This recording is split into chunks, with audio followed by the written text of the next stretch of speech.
blood-drunk muscle men in tank tops shooting all the things. No, the powerlifters at the local gym haven't been injecting gorilla testosterone directly into their cervical vertebrae again. You may continue to idle nervously by the rowing machines in quiet terror. You may one day have to use one. I am steroid-engorged death, you godless space pagans! Kneel before the winner of innumerable push-up competitions. Welcome, Crusaders, welcome back to Sanctuary Sunday. And indeed, welcome to the bullet hurricane that is Super C for the NES. What does the C stand for? Calisthenics, of course. I'm not actually touching anything here. This is the NES's first ever workout tape. Kill 20 men! Do a standing front flip! Jump over that flamethrower pickup! Buy the power glove! Buy it! Buy it! Why aren't you buying it? Maybe you're not dehydrated enough to make stupid decisions yet. Alright. Put your head in the oven! Spin around 117 times! Face plant the kitchen counter! Do it again! Do it again! Keep doing it! You want a power glove yet? Put that water down, you can drink when we have your money. I am, of course, making things up loudly again. Classic fraggers. The C stands for Contra. We are playing Super Contra for the NES, developed and published by Konami first for the arcade in 1988, with this classic version following in 1990, along with an absolutely revolting port for the Amiga and a surprisingly decent one for MS-DOS. Although, this is legitimately called Super C on every single home port of the game, not Super Contra. And neither I or anybody else besides Konami themselves has the faintest goddamned idea why. I mean, Contra was pretty fucking popular, I'll grant you that, but I'm gonna need more than the first letter of the bloody game to know what you're talking about. And I'm not alone apparently, because a pretty sizable chunk of the NES player base had absolutely no idea that Contra even had a sequel until years later. Aside from the spin-off Contra Force, which couldn't have been more relentlessly disappointing if it occasionally told you jokes it stole from an episode of Roseanne. It's bizarre, like, Contra was one of Nintendo's best-selling exclusives. Why would you intentionally obscure the title of the game in every advertising and marketing avenue? Don't you want money? Is the Nintendo treasure room full? You attempting a brave new business strategy orientated around sabotaging your own products? Very strange indeed. And they did it again on the Game Boy a year later with Operation C. I'd understand if the first game did really badly and you were trying to sneak it out under a low-key rebrand. Like, yeah, I'd forgive Sega for pushing out a sequel to Bubsy called Procedure B or Jumper-Wearing Cat. But for a couple of years, it was like they were trying to erase the Contra name from the American market. And then it gets even weirder when you look at the boxes for the Amiga and the DOS ports, because on the back of those, they refer to the two heroes of this game and the previous one as the Super Commandos. So now, the C doesn't even stand for fucking Contra anymore. Konami, Nintendo, the drugs. You've had enough of them. Of course, this was only going down in America. There was a whole different kettle of shit steaming away in Europe, where Contra had been marketed from the very beginning as Probotector, and had the player characters and nearly all of the enemies altered into robots. The German Federal Review Board, the BPJM, was playing merry hell with practically any game they deemed to be too violent for children. And especially those that glorified war. Yeah, war between human beings, that is. Robot war is obviously a fine and wholesome activity, and is to be encouraged wherever possible. Especially if they possess city-melting lasers that they definitely won't use on us. So Europe ended up with the censored Probotector franchise right the way through the 16-bit era. They even got Contra Hardcores, the evil German bastards. Now amusingly, when Contra 4 came out for Nintendo DS, you could actually unlock the Probotector character from those edited European versions in a challenge mode, but Guess where Contra 4 was never released? Fucking Europe!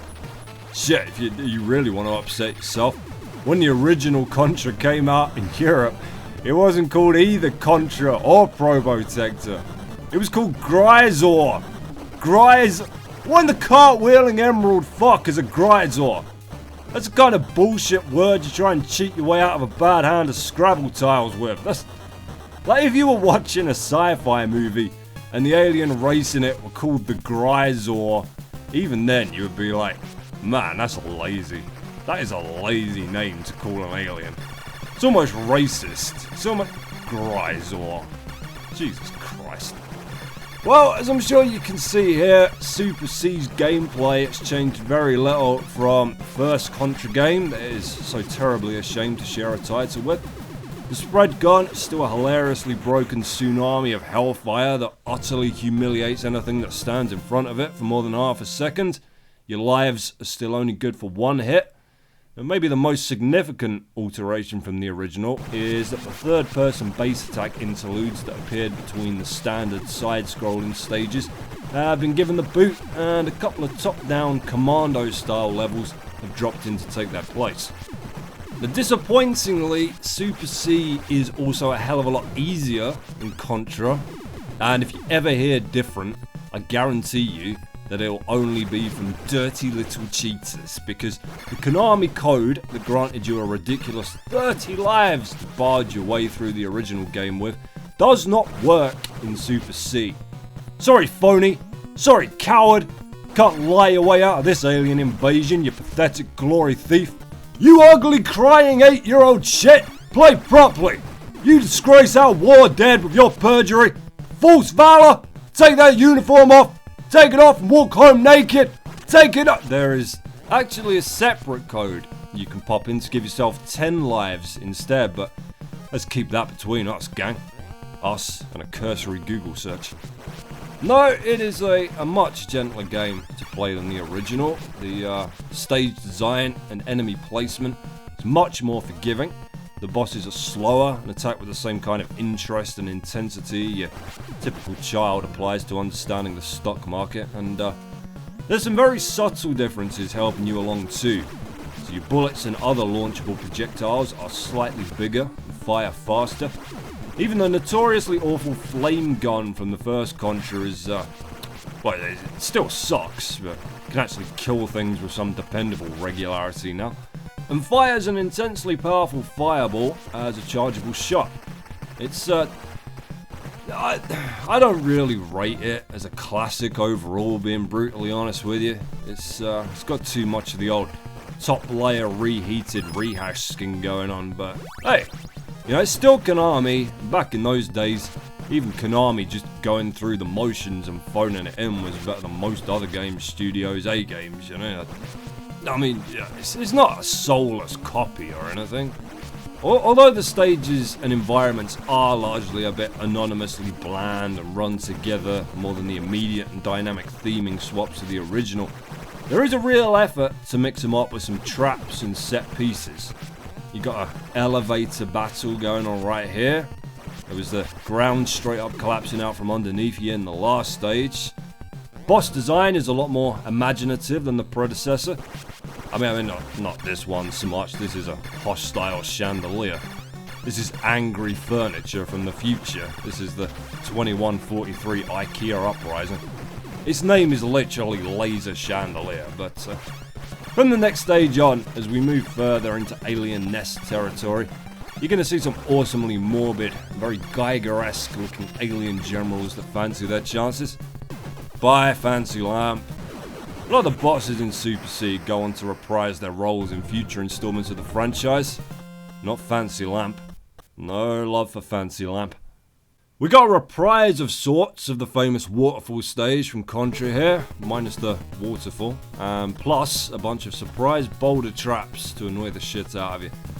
These vertical stages truly are the last place you ever want to stop moving in these games, as you're going to have bullets coming at you from every direction while camouflaging themselves against the grey rock platforms.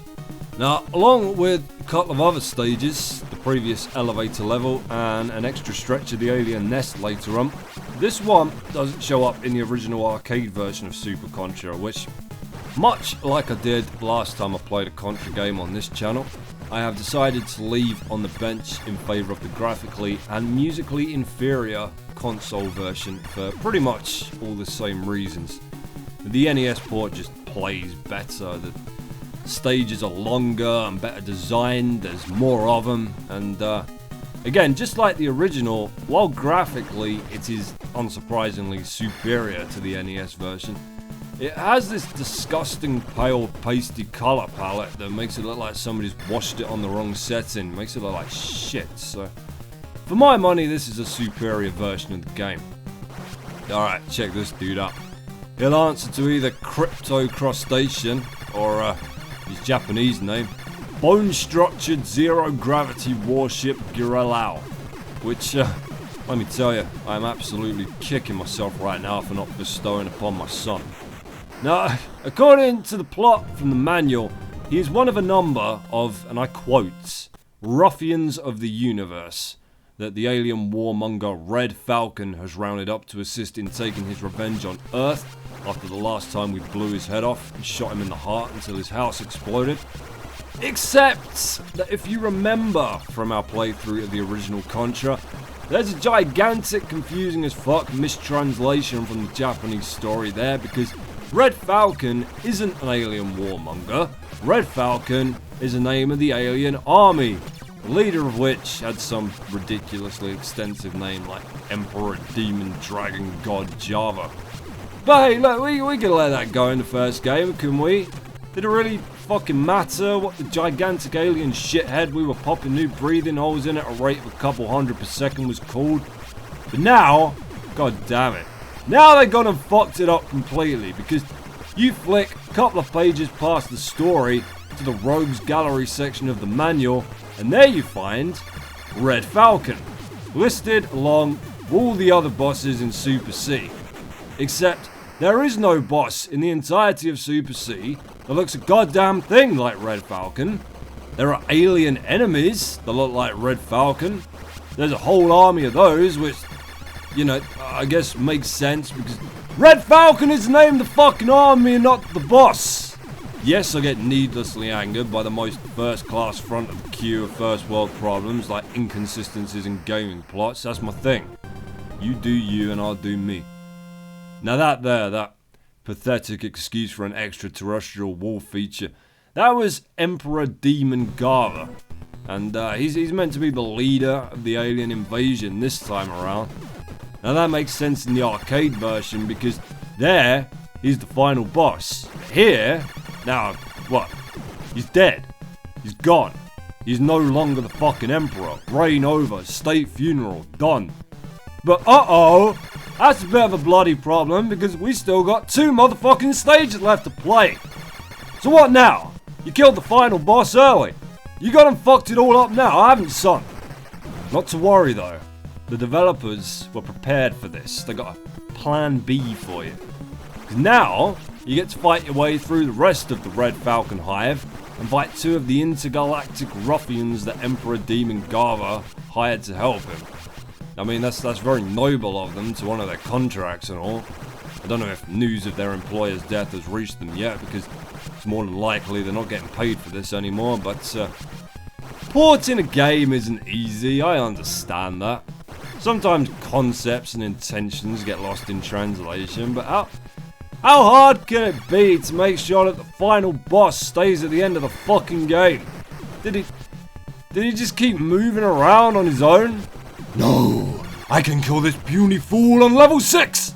Emperor Demon Garvel, you just stay where you fucking put, for the love of God.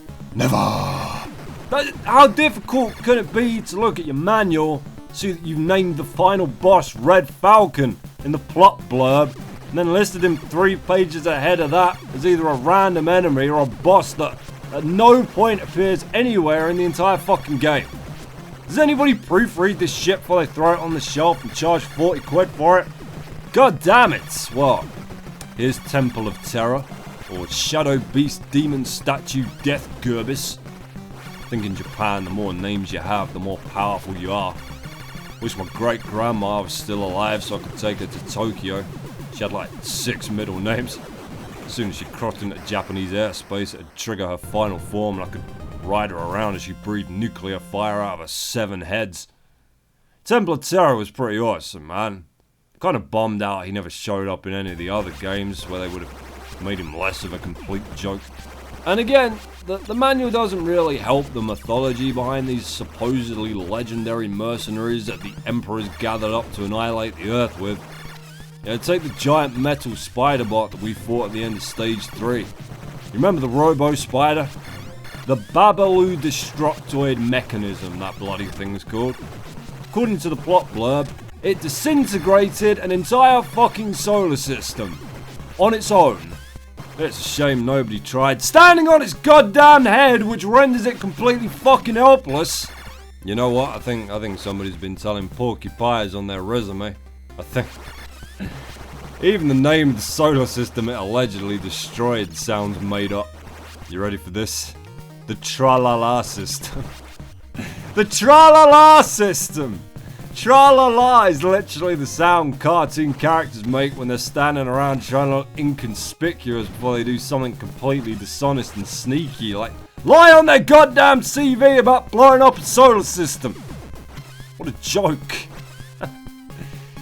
I don't know what the point of this collapsing ceiling trap is. It doesn't affect your ability to jump between platforms in any way whatsoever. I love how every jump is a somersault in Contra. I love how there is no option to make a sensible running leap at any point. Every time you press the jump button, Mad Dog just pulls off the most irresponsible acrobatic maneuver he can think of. This is all a joke to Mad Dog. I'll tell you what is a joke. They changed his name from Bill Reiser to Sergeant Bill Coe in this game. Sergeant Bill Coe. Ah, I get it. The fucking bespectacled clown from the Phil Silvers show. Ah, ha ha. What the fuck, Konami? Here comes Shadow Beast Kimco. Amazing design. Nightmare fuel for the ages. Cannot hit anything that stands directly in front of its leg. All it has to do to beat me is move. Just a single step forward. Just, Jesus Christ. Look, watch this. I bitch slapped the fucking thing so hard that I can stand on its shadow. I literally blew its soul out of its body into a tangible object. Shades of the penultimate boss fight in the first Contra game there, where poor old Emperor Dragon God Java couldn't land a hit on you for toffee, but I mean, at least that was a logistical oversight, you know? You fought him beside a stack of his own eggs that tragically shielded you from every single one of his attacks. That was just bad luck on his part. He overlaid. You know, who can blame a family man for wanting more children? But Kimco, Shadow Beast Kimco, what's going on? You got cramp? You jet lagged from the UFO ride over here? Give me something. I mean, if you needed a solid alternative to the final boss, there was a pretty sweet option just sitting around waiting to be used from the arcade version. There's a flying alien queen ripoff that shows up right before you fight the Emperor that it didn't do a damn thing with until Contra 3 The Alien Wars rolled around. We'll get to that one soon enough though. Thanks for watching, Crusaders. Fuck is with that helicopter? It's just hovering there. Did you forget how to fly it?